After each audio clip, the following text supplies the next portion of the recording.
قافان أني كتابة أولوية يفرلو أما نجلا دياتي جرتا نبرا خطوك أبدا أنسر رأيك كارو بربادين أنجي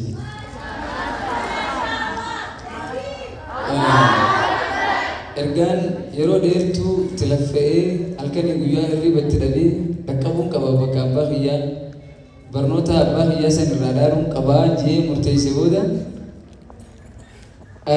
hamileen isaa natti waa hin dhaabbanne ammallee na jajjabeessee hanga ammaatti bilbilaan na jajjabeessuudha jira jechuudha.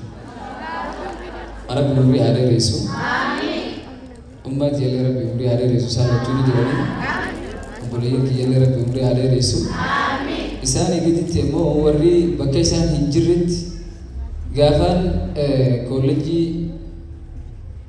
Al-Imaan irraa eebbifamu biyya turre asii ture obboleeyyan keenya warri gaaddisa Islaamaa horee gaaddisa Islaamaa Naayiroobiidha. Arraan tana maatii keessa jirtu maatiin ta'e biyya jiranii bakka maatii ta'eetii bu'uu qabna jedhanii odoo nan quban qabne naachi sagantaa ajaa'ibaa qopheessanii eebbisan naaf geessa jazaa isaanii Rabbi haa kafalu. Edaanuu obbolummaan bakka Rabbi kaa'ee jirti jechuu barbaadeeti.